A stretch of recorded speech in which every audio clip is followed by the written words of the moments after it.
بسم اللہ الرحمن الرحیم الحمدللہ رب العالمین والصلاة والسلام علی سید المرسلین۔ عزیز طلباء و طالبات، حضور نبی اکرم صلی اللہ علیہ وآلہ وسلم کی مکی زندگی کے ذیل میں آج ہم آپ کی حضرت عبد المطلب کی کفالت، بعد ازاں حضرت ابو طالب کی کفالت اور بیرون ملک آپ کے تجارتی سفر اور ازدواجی زندگی کے آغاز کے حوالے سے گفتگو کریں گے۔ حضور نبی کریم علیہ الصلاۃ والسلام اپنی والدہ کی وصال کے بعد حضرت عبد المطلب جو آپ کے دادا تھے ان کی کفالت میں آئے۔ حضرت عبد المطلب رضی اللہ تعالیٰ عنہ کو آپ کی تنہائی کا بخوبی احساس تھا کہ تقدیر خداوندی نے آپ کو تنہائی کے جس صحرا میں کھڑا کیا ہے، وہ احساس آپ کے دل کے اندر حضور کی خاطر ایک رکت پیدا کر دیتا اور آپ اپنی سگی اولاد سے بڑھ کر حضور نبی کریم علیہ الصلوۃ والسلام سے محبت کرتے اور بڑوں سے بھی زیادہ آپ کا احترام کرتے۔ حضرت عبد المطلب حضور نبی کریم علیہ الصلوۃ والسلام کو اللہ نے جو برکت اور شرف عطا فرمایا تھا اس سے بخوبی آگاہ تھے، اور بعض پادری جو آپ کے دوست تھے انہوں نے بھی اس طرف آپ کی رہنمائی کی تھی اور آپ کے مقام بلند کی طرف اشارے کیے تھے۔ حضرت عبد المطلب کی عمر جب 110 سال ہوئی تو آپ نے بھی دائی اجل کو لبیک کہا اور اپنی زندگی میں ہی آپ کے چچا ابو طالب کو حضور نبی کریم علیہ الصلوۃ والسلام کی کفالت کے حوالے سے خصوصی وصیت کی اور خاص طور پر آپ کا دھیان اور خیال رکھنے کا حکم جاری کیا۔ حضرت ابو طالب رضی اللہ تعالی عنہ نے بھی آپ کی کفالت میں کوئی کمی نہیں چھوڑی، آپ سے محبت میں، آپ سے پیار میں، اور آپ کی جو خواہشات ہیں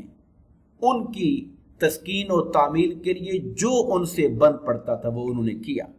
بلکہ 40 سال تک کی زندگی کے اس سفر کے اندر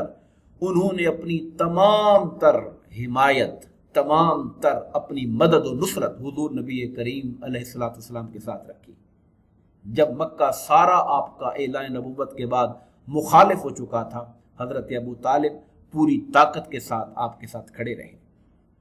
اور آپ کے دفاع میں کبھی کوئی کمی نہیں آنے دی۔ ابتدا میں حضرت ابو طالب بھی مکہ کے دیگر لوگوں کی طرح تجارت کے سفر کرتے تھے، تو حضور نبی کریم نے بچپن میں اصرار کیا کہ مجھے بھی آپ لے کر چلیے۔ تو روایات میں ملتا ہے کہ 12 سال آپ کی عمر مبارک تھی جب آپ نے پہلا تجارتی سفر اختیار کیا۔ بصرہ کے مقام پر جرجیوس کے نام سے ایک راہب تھے جنہیں لوگ بحیرہ راہب کے نام سے پہچانتے تھے۔ وہاں پہ جا کے قافلہ رکا کرتا تھا ان کے گرجا کے سامنے۔ تو اس بار جب یہ قافلہ رکا تو وہ راہب اپنے گرجے سے نکلا اور قافلے والوں کے پاس آیا اور انہیں مہمان نوازی کے لیے دعوت دی۔ یہ قافلے یہاں پر پہلے بھی رکا کرتے تھے مگر ایسی دعوت اور اہتمام اس نے پہلے کبھی بھی نہیں کیا تھا۔ حضرت ابو طالب سے ملاقات ہوئی تو انہوں نے اپنے علم جو آسمانی کتابوں کی روشنی میں اس کے پاس تھا خبر دی کہ ابو طالب یہ بچہ بہت بڑی شان کا مالک بننے والا ہے اور یہ اللہ کا نبی ہونے والا ہے۔ حضرت ابو طالب نے پوچھا کہ آپ کو یہ خبر کیسے ہوئی؟ انہوں نے کہا کہ جب یہ قافلہ یہاں پہ آیا تو میں نے آسمان کے بادلوں کو ان پہ سایہ فگن دیکھا اور میں نے درختوں کو اور پتھروں کو ان کے سامنے سجدہ ریز ہوتے دیکھا، اور یہ جو چیزیں ہیں اللہ کے نبی کے علاوہ کسی کے سامنے سجدہ ریز نہیں ہوتی۔ اور ساتھ ہی انہوں نے کہا کہ آپ ان کو آگے لے کر نہ جائیں، یہود سے ان کی زندگی کو خطرہ ہے، انہیں واپس بھیج دیجیے۔ تو حضرت ابو طالب نے آپ کو اپنے بعض احبا کے حوالے کر کے واپس مکہ کی طرف روانہ کر دیا۔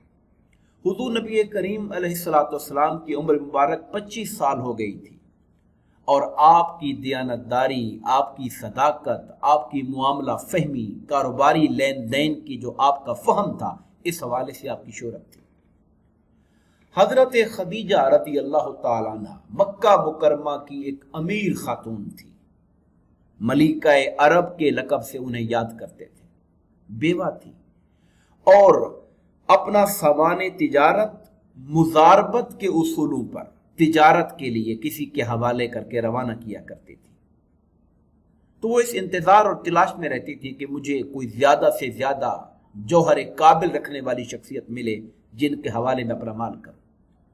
انہیں جب حضور نبی کریم علیہ الصلوۃ والسلام کی صداقت و دیانت کی خبریں پہنچی تو دل میں تمنا ہوئی کہ میرا مال تجارت اگر یہ لے کر جائیں تو میرے لیے بڑی آسودگی ہوگی۔ انہوں نے حضور نبی کریم علیہ الصلوۃ والسلام کی طرف پیغام بھیجا کہ اگر آپ میرا سامان تجارت لے کر جائیں گی تو میں باقی لوگوں کے مقابلے میں آپ کو اضافی معاوضہ دوں گی۔ آپ کے چچا حضرت ابو طالب نے وسلم کو اس بات پہ راضی کیا کہ آپ کو یہ جو تجارتی سفر ہے کرنا چاہیے، اور یہ جو موقع ہے اس موقع کے مطابق آپ کو اویل کرنا چاہیے اور وہاں جانا چاہیے۔ اس طرح